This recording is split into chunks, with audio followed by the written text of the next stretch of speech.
Guess how much I love you. Little Nut Brown Hare, who was going to bed, held on tight to Big Nut Brown Hare's very long ears.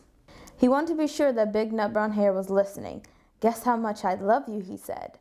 Oh, I don't think I could guess that, said Big Nut Brown Hare. This much, said Little Nut Brown Hare, stretching out his arms as wide as they could go. Big Nut Brown Hare had even longer arms. But I love you this much, he said. That is a lot, thought Little Nut Brown Hare. I love you as high as I can reach, said Little Nut Brown Hare. I love you as high as I can reach, said Big Nut Brown Hare. That is quite high, thought Little Nut Brown Hare. I wish I had arms like that. Then Little Nut Brown Hare had a good idea.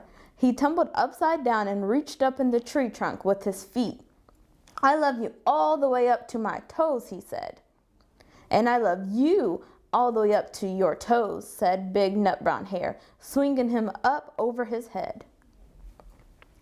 I love you as high as I can hop, laughed Little Nut Brown Hare, bouncing up and down. But I love you as high as I can jump, smiled Big Nut Brown Hare, and he hopped so high that his ears touched the branches above. That's good hopping, thought Little Nut Brown Hare. I wish I could hop like that. I love you all the way down the lane as far as the river, cried Little Nut Brown Hare. I love you across the river and over the hills, said Big Nut Brown Hare. That's very far, thought Little Nut Brown Hare. He was almost too sleepy to think any more. Then he looked beyond the thorn bushes, out into the big dark night. Nothing could be farther than the sky. I love you right up to the moon, he said, and closed his eyes.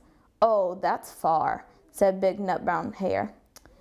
That is very, very far. Big Nut Brown Hare settled Little Nut Brown Hare into his bed of leaves. He leaned over and kissed him goodnight. Then he lay down close by and whispered with a smile, I love you right up to the moon and back.